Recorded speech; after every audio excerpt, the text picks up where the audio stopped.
विविधा, विविध भारती के विविध रंगी कार्यक्रमों की विविधा।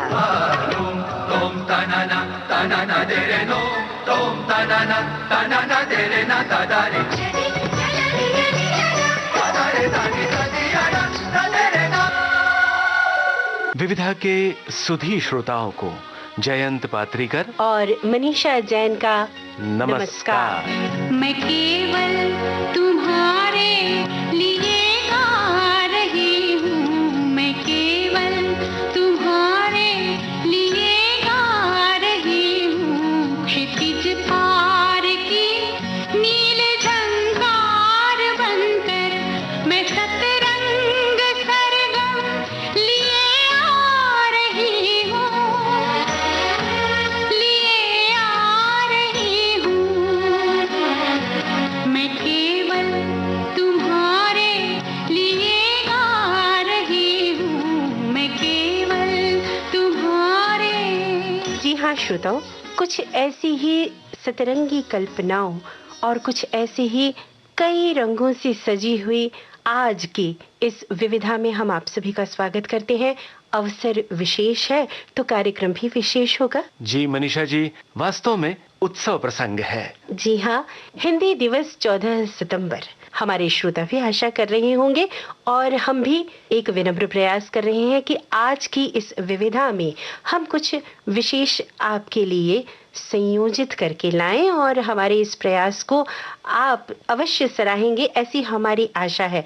हम थोड़ी बात आज हमारी राजभाषा हिंदी के बारे में करना चाहते हैं। जी मनीषा जी, भारत भारती का ये जो उत्सव है जी, इस अवसर पर अपने श्रोताओं को भाषा के बारे में तो बताएंगे ही, हिंदी के इतिहास के बारे में भी कुछ जानकारी अपने श्रोताओं को देना चाहेंगे। जी हाँ, 14 सितंबर 1949 हिंदी को भारतीय संघ की राजभाषा के रूप में स्वीकार किया गया और इसके पीछे प्रेरणा और प्रयास था हमारे राष्ट्रपिता महात्मा गांधी का। और मनीषा जी, हिंदी भाषा के साहित्य के इतिहास पर जब दृष्टि डालें तो एक ग्रंथ है डॉक्टर रामचंद्र शुक्ल द्वारा लिखित, जो एक प्रामाणिक ग्रंथ माना जाता है हिंदी भाषा के इतिहास का।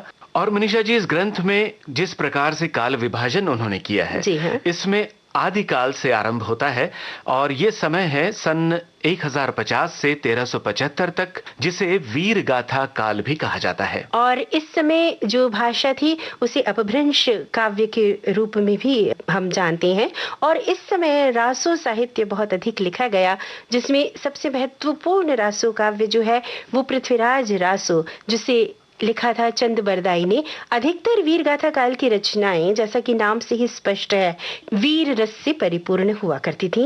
उसके बाद का जो युग आता है वो पूर्व मध्यकाल का युग है और ये समय है सन 1375 से लेकर 1700 तक। जी हाँ जयंत जी, जो साहित्य के हमारे जो श्रोता हैं वो तो बहुत ही अच्छे से जानते हैं कि मध्यकाल को हिंदी साहित्य का स्वर्ण युग भी कहा जाता है। और जैसा कि आपने बताया कि 1375 से 1700 तक का समय था और उस समय की जो सामाजिक और राजनैतिक स्थितियां थी, उस समय भक्ति काल का आरंभ होता है और उसमें भी ज्ञानाश्रयी और प्रेमाश्रयी दो शाखाएं होती हैं, जिसका विपुल साहित्य जो है वो ब्रज और अवधि में हमें मिलता है।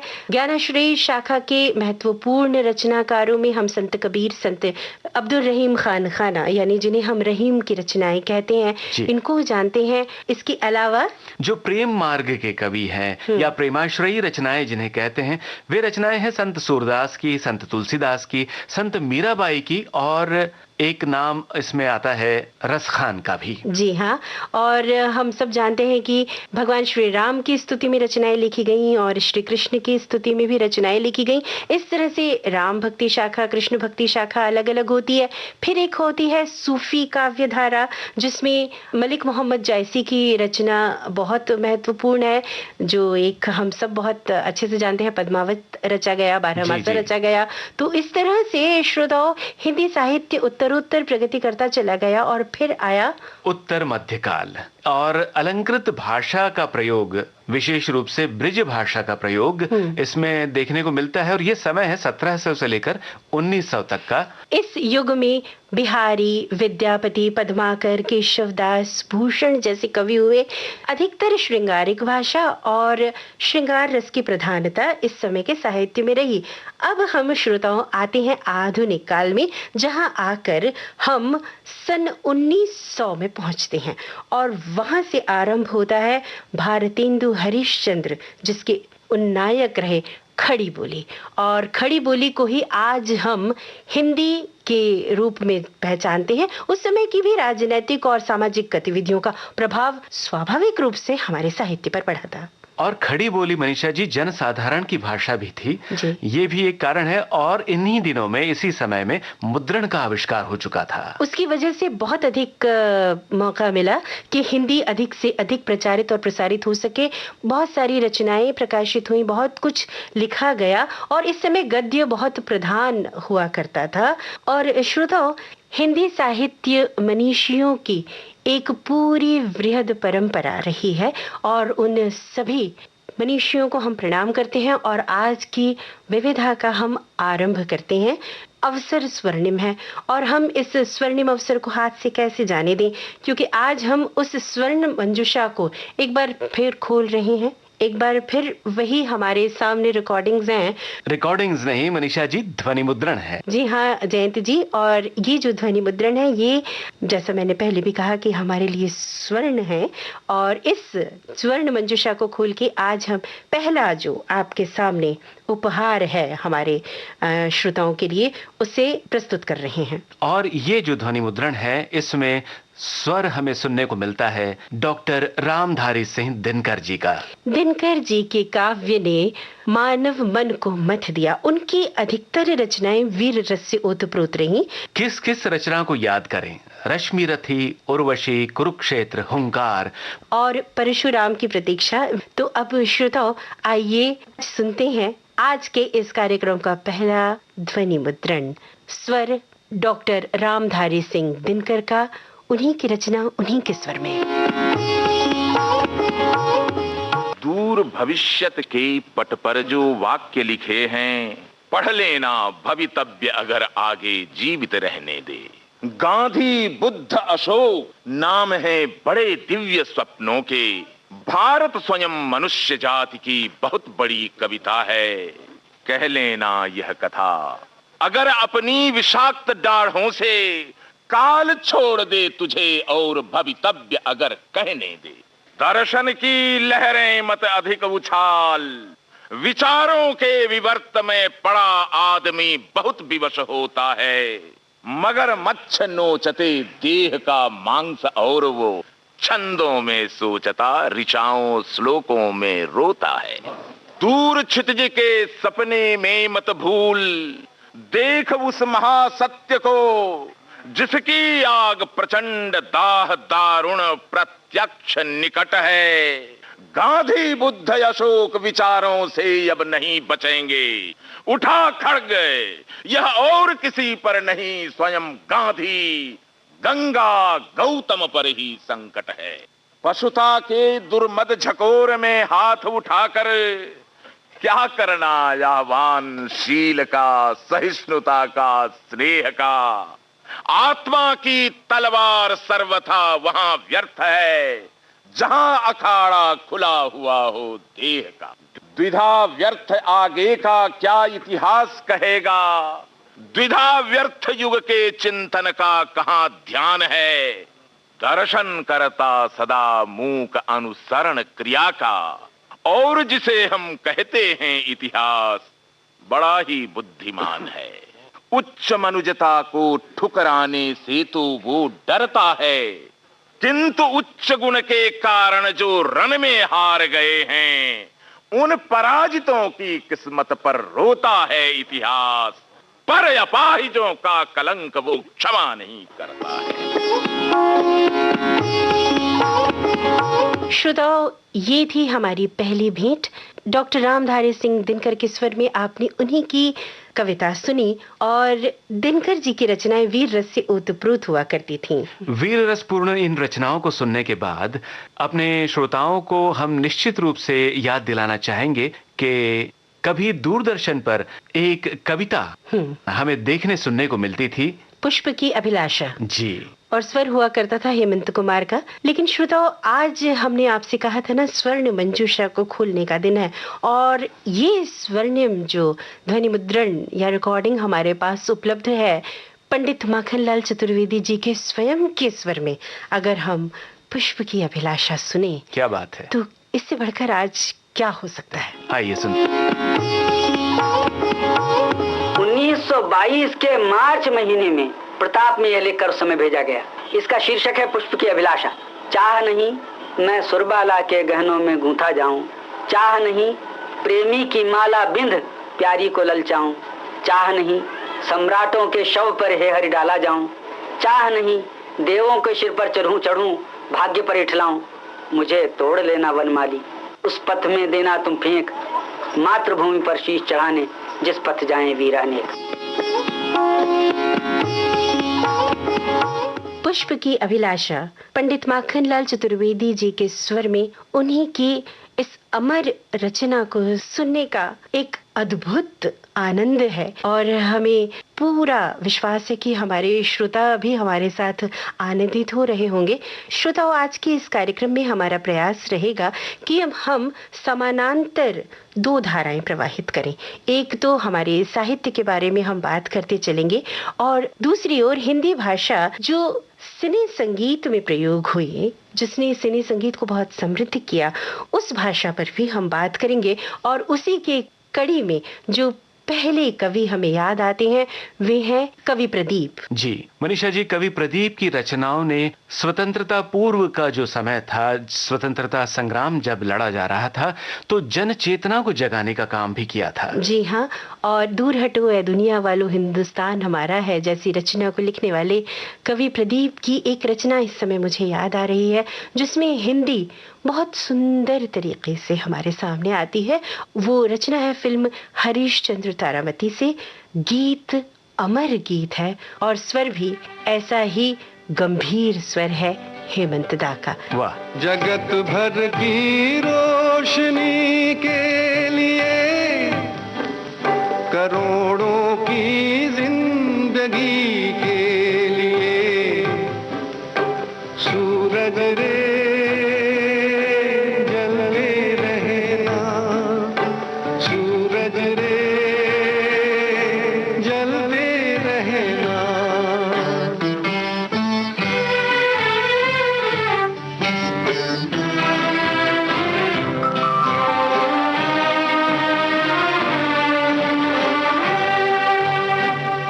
जगत कल्याण की खातिर तू जन्मा है, तू जग के वास्ते हर दुख उठा रे, भले ही अंग तेरा भस्म हो जाए, तू जल जल के यहाँ किरने लुटा रे, लिखा है ये ही तेरे कि तेरा जीवन रहे आग में, सूरज रे जलते रहना, सूरज रे जलते रहना। हिंदी सिनेमा में साहित्यिक भाषा को प्रदीप्त रखने वाले कवि प्रदीप की इस रचना के बाद हम पुनः हिंदी साहित्य के एक महत्वपूर्ण हस्ताक्षर कवि मैथिली शरण गुप्त की बात करते हैं। डॉक्टर मैथिली शरण गुप्त, इस नाम के साथ ही कितनी ही अमर कृतियां हमारे सामने आ जाती हैं। साकेत, यशोधरा, जयद्रथवध, भारत भारती, नहुष, पंचवटी और भी न जाने कितनी रचनाएं जो हमारे हिंदी साहित्य का समृद्ध साहित्य है श्रोताओ। और हमारी भी समृद्धि इसी बात में है कि मैथिली शरण गुप्त जी का स्वर हमारे पास ध्वनि मुद्रित किया हुआ है। और इससे अच्छा अवसर कौन सा होगा मनीषा जी, ये ध्वनि मुद्रण अपने श्रोताओं को हम सुनवा रहे हैं। शिव शिव संकल्पशील मेरा मन नव जीवन में जागा, उसकी शांति भंग करने को आया कौन अभागा। सुन ले वह उद्भ्रांत भयंकर प्रलयंकर भी मेरा शंकर। खींच हिमाचल को न सकेगा चीना सुख का धागा। शिव संकल्पशील मेरा मन नव जीवन में जागा। आगे बढ़ आगे बढ़ आगे भागे विघ्न अभागे। आगे बढ़ आगे बढ़ आगे। बीत गया है वह अतीत तो किसके लिए रुका तू। पीछे छूट गया जो उसका रस तो लूट चुका तू। पाकर नई अतृप्ति निरंतर नए पाठ पढ़ आगे। आगे बढ़ आगे बढ़ आगे। आगे अंधकार तो पीछे अस्ताचल की लाली। क्रम क्रम से गिरती है उस पर अमिट यवन का काली। पर देखे हैं सभी दृश्य वे बढ़ रहस्य गढ़ आगे। आगे बढ़ आगे बढ़ आगे। गिर गिर कर ही तो संभलेगा, अटकेगा भटकेगा। तभी लगेगा तू न ठिकाने जब भूले भटकेगा। उठ तू उठता ही जावेगा, चढ़ ऊंचे चढ़ आगे। आगे बढ़ आगे बढ़ आगे। अंत नहीं यदि इस पद्धति का तो अनंत गति तेरी। तरतारक बन अरे अमर नर छाई रहे अंधेरी। धर दृढ़ चरण समृद्धि वर्ण कर। किरण तुल्य कढ़ आगे। आगे बढ़ आगे बढ़ आगे। डॉक्टर मैथिली शरण गुप्त के स्वर में ये रचना हमने सुनी। उन्हीं की रचना उन्हीं के स्वर में ये एक चमकता हुआ खरा सोना हमारे सामने है। और हमने इससे पहले भी आपसे कहा था कि डॉक्टर मैथिली शरण गुप्त की रचनाओं में सबसे पहले जो मानस को टटोलती है वो रचना है साकेत। और साकेत यानी उर्मिला का विरह, उर्मिला यानी लक्ष्मण। और जब हम लक्ष्मण प्रभु श्री राम की बात करते हैं तो अनायास ही कुछ फिल्में हमारे मस्तिष्क में कौंध जाती हैं। उसमें एक फिल्म थी संपूर्ण रामायण। आपका इंगित मैं समझ रहा हूं मनीषा जी। और चूंकि आज हम समांतर रूप से उन कवियों की बात कर रहे हैं जिन्होंने हिंदी साहित्य की सेवा भी की और भारतीय सिनेमा की भी, और इसमें शीर्ष पर एक नाम है पंडित भरत व्यास का। और श्रोताओं, पहले हम पंडित भरत व्यास की जो रिकॉर्डिंग है उसे सुनते हैं। प्रेरणा देने वाली चंद पंक्तियां मैं आपको सुनाऊं। आप याद रखिए कि हमें अपना नया जीवन देना है। अपनी धरती अपना ही आकाश पैदा कर। अपनी धरती अपना ही आकाश पैदा कर। अपनी मेहनत से नया इतिहास पैदा कर। मांगने से कब मदद मिलती अरे भिक्षुक, अपनी हर एक श्वास में विश्वास पैदा कर। चल दिया जो चीर कर अंधेर है। चल दिया जो चीर कर अंधेर है। राह में रुकता नहीं जो शेर है। जब तलक जलता रहे अंगार है। बुझ गया तो राख का एक ढेर है। तो खुद अपने पांवों को हिम्मत का बल दे। उठा अपना सर और आगे को चल दे। कहां पूछता फिर रहा अपनी ज्योतिष। ग्रहों का जो डर तो ग्रहों को बदल दे। ये तो हुई कविता। चंद्रमा की छाती पर आदमी ने पहला कदम रखकर हम कवियों के चंद्रमुखी वाली कवि कल्पना को तो चक्कर में डाल दिया है। आज से हमने किसी को चंद्रमुखी कह दिया तो शायद अपना सैंडल न उठा ले, क्योंकि चंद्रमा के अंदर की खुरदरी तस्वीरें अखबारों में खूब छप चुकी हैं। आदमी ने कमाल तो किया है, पर सवाल ये है कि वो करोड़ों अरबों रुपए खर्च करके क्या करना चाहता है। धरती वैसे ही नर्क बनी हुई है, चंद्रलोक कैसे स्वर्ग बन जाएगा। फिर उस निर्माणकर्ता, क्रिएटर, सर्जनहार का ख्याल आता है कि क्या आदमी उसका मुकाबला कर सकेगा। क्या हजारों साल की मेहनत के बाद भी आदमी ने 1000 रंगों वाली तितली का एक पंख तैयार किया। क्या भोर की किरणों के साथ नाना प्रकार के रंगों में बिखरने वाली खूबसूरतियां धरती के ऊपर पैदा की, वो सिर्फ खोज कर रहा है और करता चला जाएगा, और हमें उसकी खोज पर गर्व भी है। लेकिन वो केवल खोज ही करता रहेगा। आश्चर्य इसमें आता है कि ये कौन चित्रकार है जो नजर नहीं आता, जिसकी तूलिका नजर नहीं आती, लेकिन जिसके हजारों रंगों के फूल और हजारों रंगों से रंगी हुई ये धरती हमें नजर आ रही है। कुदरत की इस पवित्रता को तुम निहार लो,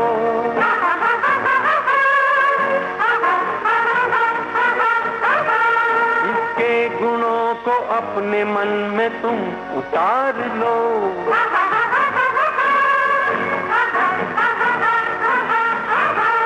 चमका लो आज लालिमा, चमका लो आज लालिमा अपने ललाट की, कण कण से झांकती तुम्हें छवि विराट की। अपनी तो आंख एक है, अपनी तो आंख एक है, उसकी हजार है। ये कौन चित्रकार है, ये कौन चित्रकार, ये कौन चित्रकार है, ये कौन चित्रकार है, ये कौन चित्रकार। ये था पंडित भरत व्यास का स्वर जी। एक विशेष ध्वनि मुद्रण आपके लिए हम लेकर आए थे श्रोताओं, और अब उन्हीं की रचना फिल्म भरत मिलाप से।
पंडित भरत व्यास की इस रचना के बाद मनीषा जी, हम आज के कार्यक्रम का जो प्रवाह है उसे मोड़ते हैं पुनश्च हिंदी साहित्य की ओर, और एक महत्वपूर्ण युग में लेकर आते हैं आधुनिक काल का ही, वो है छायावाद। और छायावाद के महत्वपूर्ण 4 स्तंभ डॉक्टर जयशंकर प्रसाद, सुमित्रा नंदन पंत, महादेवी वर्मा जी और सूर्यकांत त्रिपाठी निराला। ये 4 प्रमुख स्तंभ हैं छायावाद के, और इनकी रचनाओं ने भारतीय जनमानस को बहुत प्रभावित किया, और बहुत परिष्कृत और प्रांजल संस्कृत निष्ठ हिंदी इस समय लिखी गई। ये भी साहित्य के जो हमारे रसिक हैं उन्हें बहुत पसंद आने वाला समय है, छायावाद का समय। श्रोताओ, छायावादीन जो रचनाएं थीं, जैसा कि नाम से ही स्पष्ट है, एक छाया सी पड़ती है। इसमें परमात्मा से मिलने की उत्कंठा भी है, और कविता का सौष्ठव भी है, भाषा का सौष्ठव भी है, जो निरंतर हमें दिखाई देता है। इस समय मुझे एक गीत याद आता है, वो है डॉक्टर जयशंकर प्रसाद की कामायनी। उस रचना का ही एक गीत है जिसे आशा भोसले जी ने गाया है, और इसके जो संगीत रचना है वो जयदेव जी की है। तुमुल कोलाहल प्रलय में मैं हृदय की बात रे मन। तुमुल कोलाहल प्रलय में मैं हृदय की बात रे मन। तुमुल कोलाहल प्रलय में मैं हृदय की बात रे मन।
बात रे मन।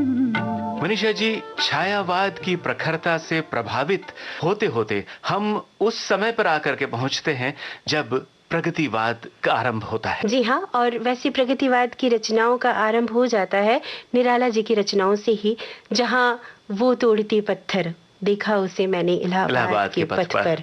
इस रचना से ही प्रगतिवाद दस्तक दे देता है। और श्रोताओ, अब हम बात करेंगे प्रगतिवाद के ही एक प्रमुख कवि डॉक्टर हरिवंश राय बच्चन की। और डॉक्टर हरिवंश राय बच्चन की जो रचनाएं हैं वो हालावाद के नाम से भी जानी जाती हैं। विशेष तौर पर उनकी रचनाएं जो हमारे श्रोताओं को बहुत रुचि है जिसमें, वो है मधुशाला। मधुशाला तो एक अमर कृति बन गई डॉक्टर बच्चन की।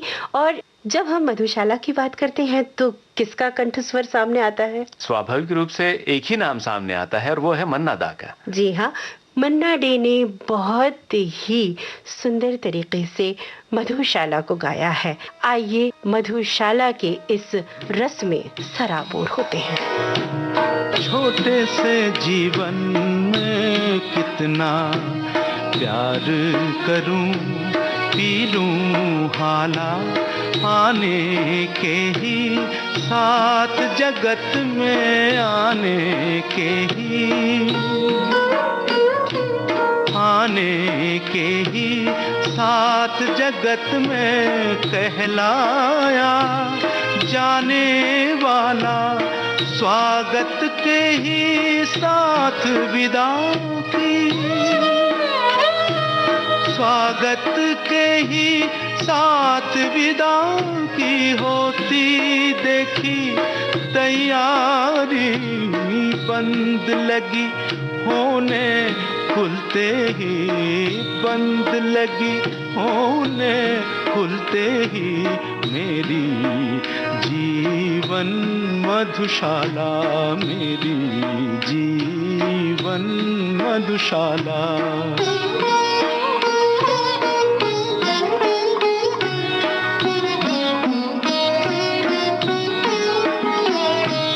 गिरती जाती है दिन प्रतिदिन प्रणयिनी प्राणों की हाला, भग्न हुआ जाता दिन प्रतिदिन सुभगे मेरा तन प्याला, रूठ रहा है,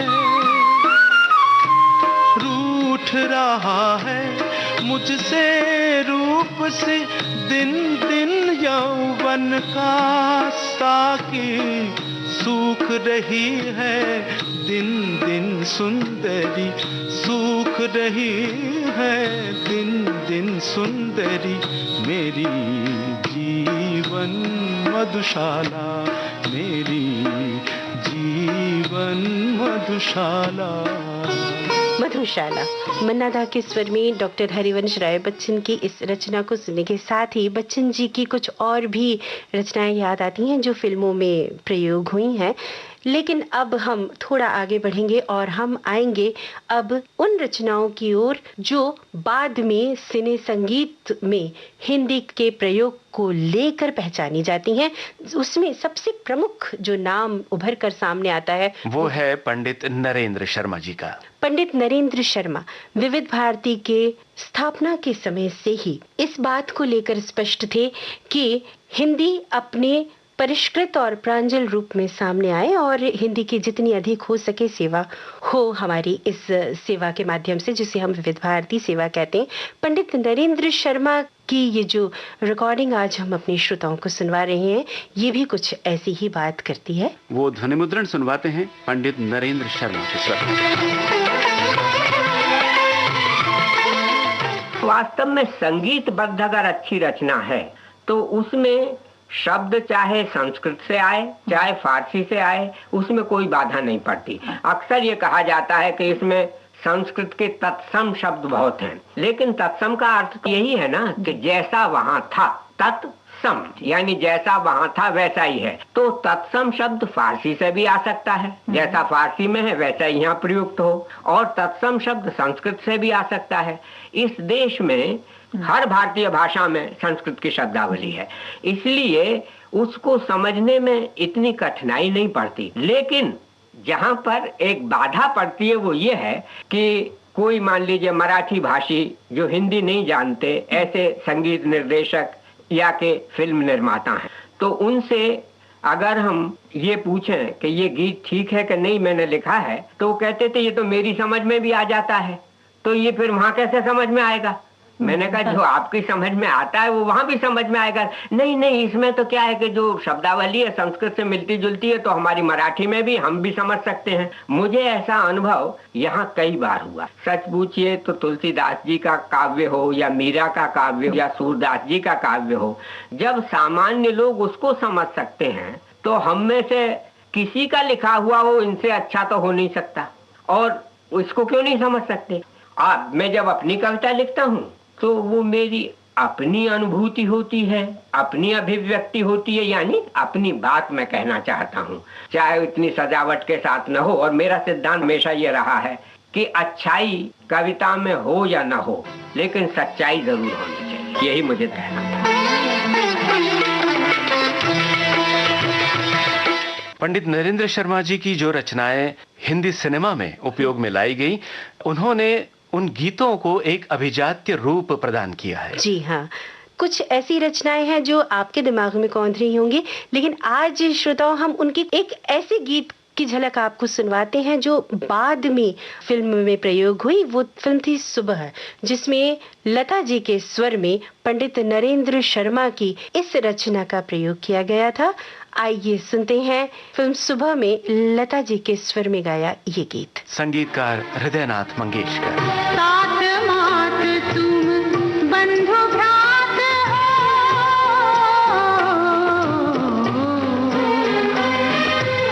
दिवस रात्रि संध्या प्रभात हो,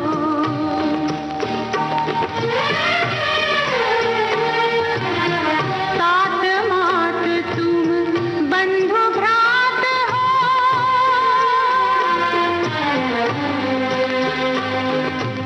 दिवस रात्रि संध्या प्रभात हो, दीपक सूर्य चंद्र तारक में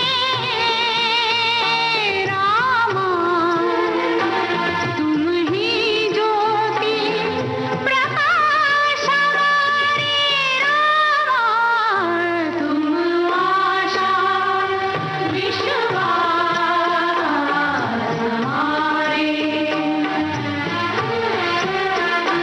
तुम धरती आकाश हमारे। पंडित नरेंद्र शर्मा की इस रचना को सुनने के बाद श्रोताओं, अब हम उन गीतकारों की बात करेंगे जिनकी रचनाओं ने हिंदी को बहुत अधिक समृद्ध किया, और सिने संगीत जिसे सुनने वाला आम जनमानस है उसे हिंदी अपने पूर्ण सौंदर्य के साथ सामने दिखती है, और उसमें एक नाम उभर कर सामने आता है, वो है कवि इंदिवर का। कवि इंदिवर का काव्य पाठ उन्हीं के स्वर में, ये एक बहुत ही महत्वपूर्ण ध्वनि मुद्रण हमारे पास है। मनीषा जी, जल्दी से जल्दी अपने श्रोताओं को सुनवाते हैं। मेरा एक गीत है, वो मेरी भावनाओं को व्यक्त करता है। मैं कवि तुम कल्पना, मैं कवि तुमसे बना, साथ दो मेरा अगर तुम, दाव हारा जीत लूं, दाव की क्या बात, मैं संसार सारा जीत लूं। सत्य है वो कल्पना, विश्वास हो जिस पर घना, मैं कवि तुम कल्पना, मैं कवि तुमसे बना। तो हर कवि के लिए प्रेरणा चाहिए, वो इमेजिनरी हो या कि रियल हो, और जीवन में जगह जगह सुंदरता तो है ही। अगर आप देखना चाहें तो अब ब्यूटी कहाँ नहीं है। ये विशाल नयन जैसे नील गगन, पंछी की तरह खो जाऊं मैं, सरहाना जो हो तेरी बाहों का, अंगारों से सो जाऊं मैं, मेरा बैरागी मन डोल गया, मेरा बैरागी मन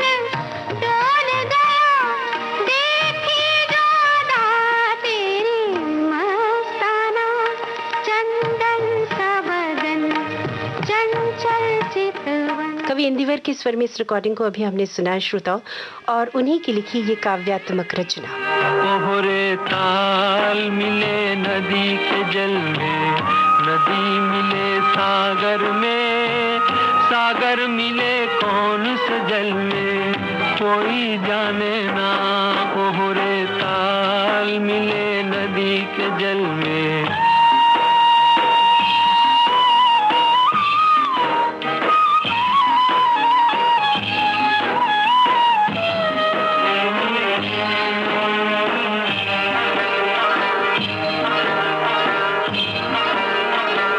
सूरज को धरती तर से, धरती को चंद्रमा, धरती को चंद्रमा, पानी में सीप जैसे प्यासी हर आत्मा, प्यासी हर आत्मा।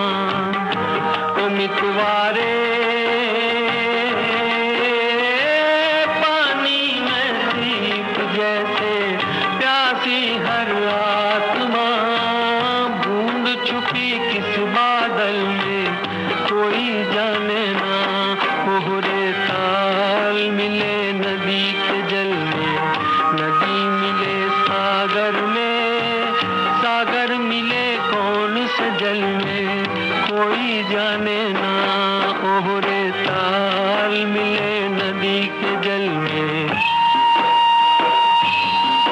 गहरा जीवन दर्शन इंदिवर जी की रचनाओं में हमें सुनने को मिलता है। और अब हम एक और नाम का स्मरण करते हैं, और वो है कवि गोपाल दास सक्सेना नीरज। नीरज यानी जो नीर से उत्पन्न हुआ हो जी, और नीर से उत्पन्न होकर के अपनी सुगंध चहुं दिशाओं में प्रसरित जो करता है वो पुष्प है कमल। जी हाँ, अभी हमने इंदिवर जी की रचना सुनी और अब नीरज जी का काव्य पाठ सुनते हैं।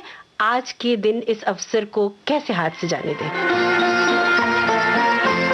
जब चले जाएंगे हम लौट के सावन की तरह, जब चले जाएंगे हम लौट के सावन की तरह, याद आएंगे प्रथम प्यार के चुंबन की तरह, जब चले जाएंगे। मेरे घर कोई खुशी आती तो कैसे आती, मेरे घर कोई खुशी आती तो कैसे आती, उम्र भर साथ रहा दर्द महाजन की तरह, जब चले जाएंगे। कोई कंघी न मिली जिससे सुलझ पाती वो, कोई कंघी न मिली जिससे सुलझ पाती वो, जिंदगी उलझी रही ब्रह्म के दर्शन की तरह, जब चले जाएंगे। अंतिम पंक्तियां हैं। जिस सुबह इंसान के दिल की न हो धड़कन नीरज,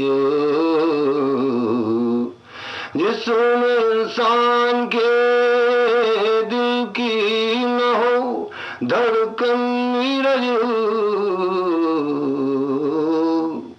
शायरी तो है वो अखबार की कतरन की तरह, जब चले जाएंगे हम लौट के सावन की तरह, याद आएंगे प्रथम प्यार के चुपके।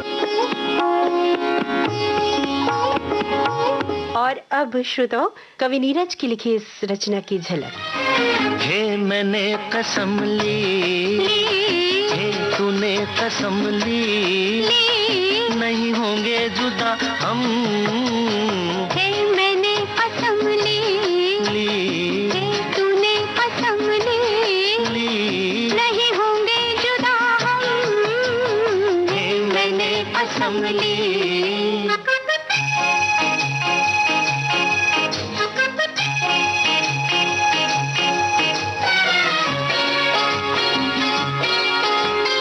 सांस तेरी मदिर मदिर जैसे रजनीगंधा, प्यार तेरा मधुर मधुर चांदनी की गंगा।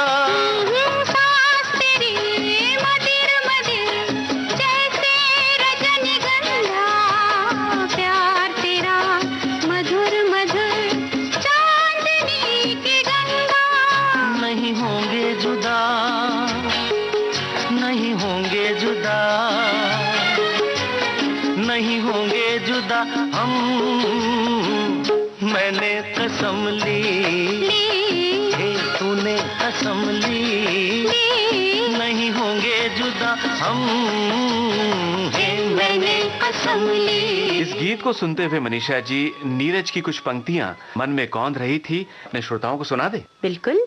एक कविता का ये अंश है। बंद कूलों में समुंदर का शरीर, किंतु सागर कूल का बंधन नहीं है। क्या बात है। एक रवि है 100 प्रभातों का उजेरा, एक शशि है 100 निशानों का सवेरा, एक पल निज में छिपाए कल्प लाखों, एक तृण है कोटि विहंगों का बसेरा। क्या बात। और रजकण एक बांधे मेरु उर में, मेरु का बंदी मगर रजकण नहीं है। बंद कूलों में समुंदर का शरीर, किंतु सागर कूल का बंधन नहीं है। क्या बात है। इतना गहरा जीवन दर्शन है ये।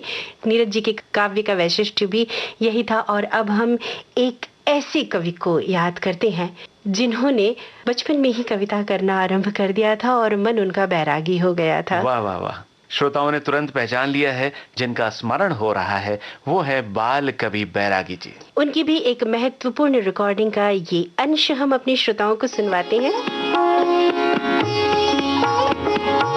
इस देश में से गीत कभी नहीं मर सकता। जब तक माँ है धरती पर, गीत जिएगा। सबसे बड़ा गीत तो हमारे बीच में माँ है। माँ अगर जीवित है और माँ आपके रक्त में है तो फिर गीत कभी नहीं मरेगा। कभी कभी माँ एक वाक्य ऐसा बोल देती है, हजारों गीत निछावर कर दो आप उसके ऊपर। और जैसा कि वो कहावत है ना कि ईश्वर सा शरीर आप सबके साथ रहना चाहता था, पर वो ऐसा कर नहीं सका, इसलिए उसने माँ बना दी। वो तो चाहता था। तो ये जो चीज़ें हैं हमारे भारतवर्ष में, और ये कारण है कि हम अपने देश को माता कहते हैं। भारत माता है, हमारी माँ है। और ये भी कारण है कि हम संसार में सबसे अधिक संवेदनशील लोग माने जाते हैं। और यही एक कारण है हमारे यहाँ पर कि जिसमें हमारे यहाँ कविता में हमने करुणा को नींव में रखा है। पहली कविता भारतवर्ष में चांद को देखकर नहीं लिखी गई। पहली कविता किसी फूल को देखकर नहीं लिखी, नदी को देखकर नहीं लिखी, क्रौंच पक्षी के वध को देख करके। और फूट पड़ा मुंह, वाल्मीकि मुंह से एक वाक्य निकला है, अरे निषाद तूने ये क्या कर डाला।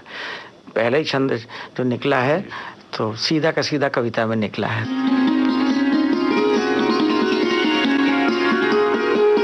हिंदी की सेवा करने वाले कवि बाल कवि बैरागी जी की इस रिकॉर्डिंग के बाद एक झलक उस गीत की जिसमें उनकी लिखी रचना का बहुत सुंदर रूप देखने को मिलता है।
बुझे तन की तपन, कहाँ बुझे तन की तपन, सैया सिर मोर चंद्र किरण को छोड़ कर,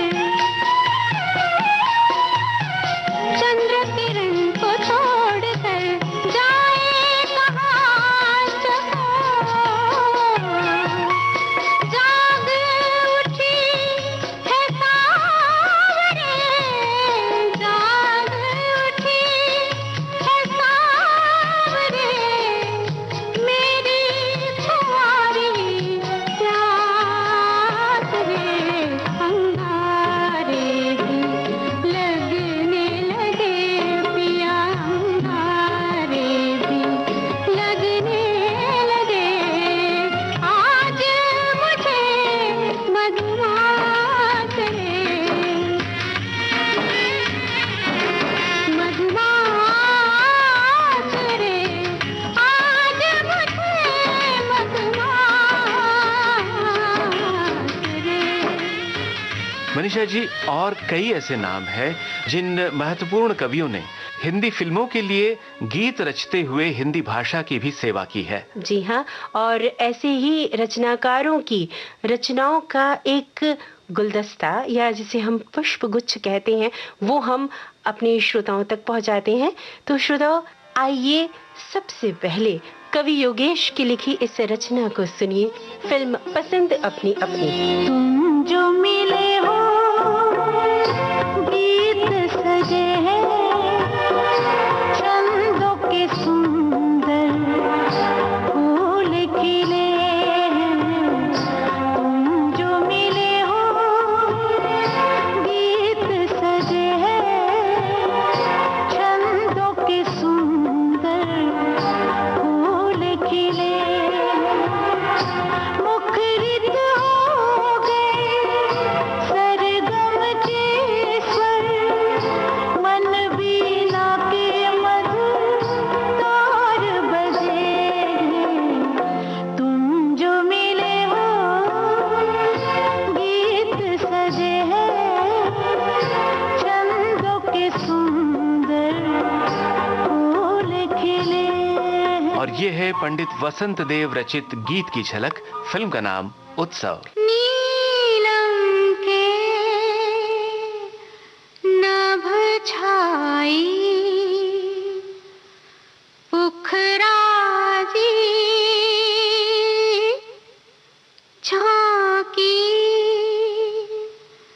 मेरे तो नैनों में किरणों के पाखी, पाती की गोदी में सोई थी एक कली,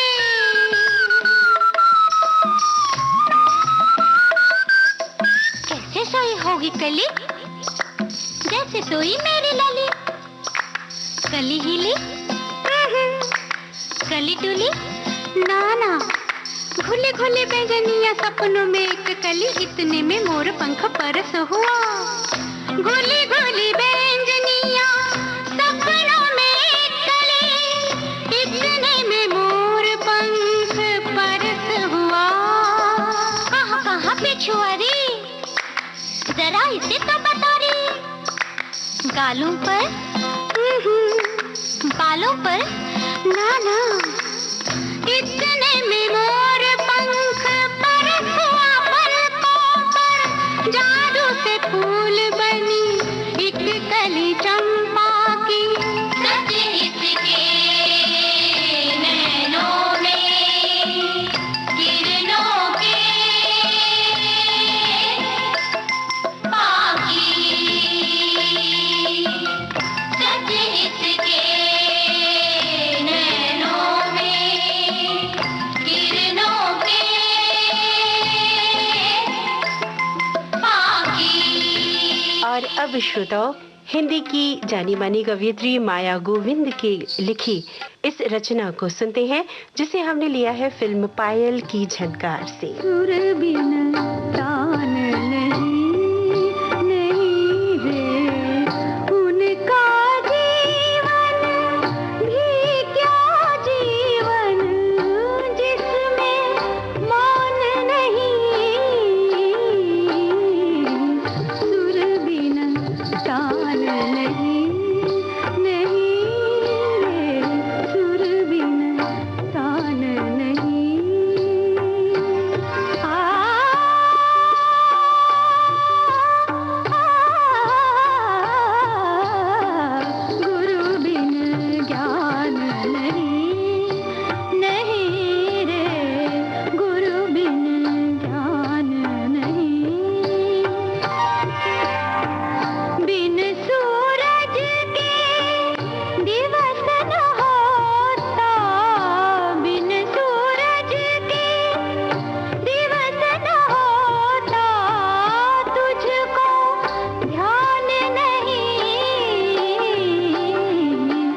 ये है उस गीत की झलक जिसे हमने प्रेम पर्वत फिल्म से लिया है। रचना पद्मा सचदेव। गहरे गहरे नाले गहरा गहरा पानी रे, गहरे गहरे नाले गहरा पानी रे, गहरे मन की चाह अनजानी रे, जग की भूल भुलैया मेरे, जग की भूल भुलैया मेरे, कुंज कोई बार आई है, ये बदरी कहाँ से आई है। मनीषा जी, इन महत्वपूर्ण रचनाकारों में एक नाम आता है कवि अभिलाष का। उनकी एक रचना है लता जी के स्वर में, गैर फिल्मी रचना है ये, और सुगम संगीत की बहुत ही सुंदर रचना। आइए इसे सुनते हैं। दूर मिले वो अंबर धरती, रात मिली है दिन से, तेरे पी कहाँ है पूछे पुरवा मुझ बिरहन से, समझ न पाऊं क्या बतलाऊं, समझ न पाऊं क्या बतलाऊं, तू ही ये बतला जा रे, सांझ भई घर का जा रे पिया, सांझ भई घर का जा।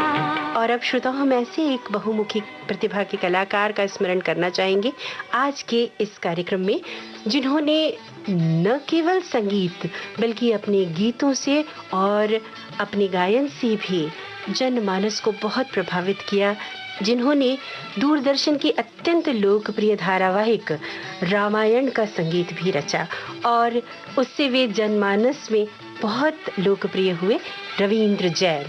उनकी इस रचना को सुनिए और देखिए हिंदी किस सुंदरता से अपने आप को प्रकाशित करती है। जब जब तू मेरे सामने आए, जब जब तू मेरे सामने आए, मन का संयम टूटा जाए, मन का संयम टूटा जाए, जब जब तू मेरे सामने आए, जब जब तू मेरे सामने आए।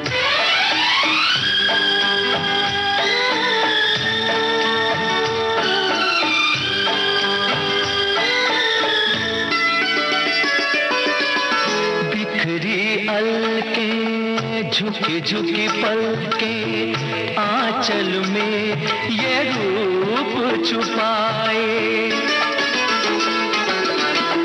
बिखरी अलके झुकी झुकी पलके आंचल में ये रूप छुपाए, ऐसे आए छुई मुई सी, ऐसे आए छुई मुई सी, नजर से छू लूं तो कुमलाए, मन का संयम टूटा जाए, जब जब तू मेरे सामने आए, जब जब तू मेरे सामने आए। हिंदी फिल्मों की इन सुंदर रचनाओं का पुष्प गुच्छ अपने श्रोताओं को हमने भेंट किया।